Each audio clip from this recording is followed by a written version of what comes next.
बच्चों, आज हिंदी व्याकरण में हम पाठ 11 अशुद्धि शोधन के बारे में जानेंगे। बच्चों, अशुद्धि शोधन क्या होता है?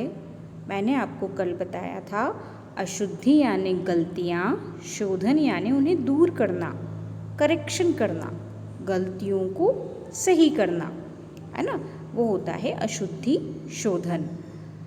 शुद्ध और अशुद्ध शब्दों के बारे में हम इस लेसन में जानेंगे कि शुद्ध और अशुद्ध शब्द क्या होते हैं।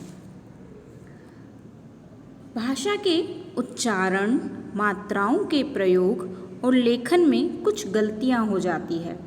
इन गलतियों के दो कारण हैं, अशुद्ध उच्चारण और अशुद्ध वर्तनी।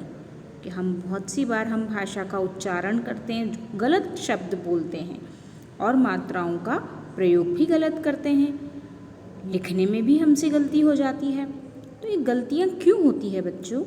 हमारे अशुद्ध बोलने से और हमारी अशुद्ध स्पेलिंग से, है ना। हम वर्तनी यानी स्पेलिंग, जो हम शब्द लिखते हैं ना, उन शब्दों की मात्राएं गलत हो जाती हैं तो उनका उच्चारण भी गलत हो जाता है।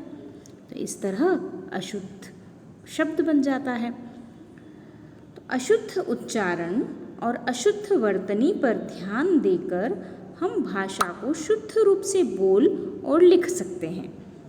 सही उच्चारण से ही हम शब्द की सही वर्तनी पहचान सकते हैं कि जब हम बोलेंगे सही तभी हम सही शब्द को पहचान सकेंगे, उसकी स्पेलिंग को पहचान सकेंगे, है ना।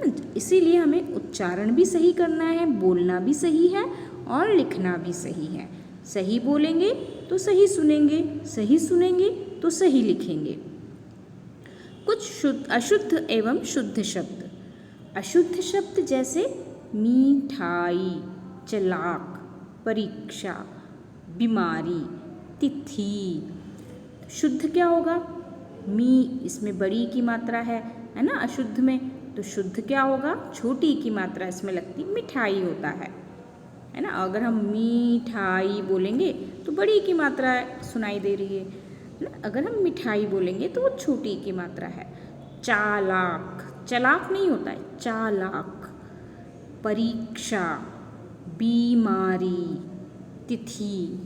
तो इस तरह से हम उच्चारण से अशुद्धता को, सही उच्चारण से हम अशुद्ध लेखन और अशुद्ध शब्दों को, वर्तनी को पहचान सकते हैं। शुद्ध और अशुद्ध वाक्य। इसी तरह जैसे शब्द हम अशुद्ध बोलते हैं, अशुद्ध लिखते हैं तो भाषा हमारी अशुद्ध हो जाती है। इसी तरह हम वाक्य भी अशुद्ध बोल देते हैं, है ना। हमें ध्यान नहीं रहता कि शुद्ध वाक्य कौन सा है। तो अशुद्ध वाक्य कैसे होते हैं बच्चों? जैसे हम आपसे बोले थे, है ना, ये अशुद्ध वाक्य है। भाषा के अनुसार यह शुद्ध नहीं है। शुद्ध क्या होगा? हमने आपसे बोला था, यह शुद्ध होता है ना। तो ऐसे आपकी बुक में कई उदाहरण दिए गए हैं। हम लेसन को पढ़ेंगे तो आपको सारे उदाहरण अच्छे से समझाए जाएंगे। तो आपने लेसन के बारे में आज जाना, है ना। अशुद्धि शोधन क्या होता है, शुद्ध अशुद्ध शब्द क्या होते हैं, शुद्ध अशुद्ध वाक्य क्या होते हैं। ठीक है बच्चों, कल हम इस लेसन को पढ़ेंगे।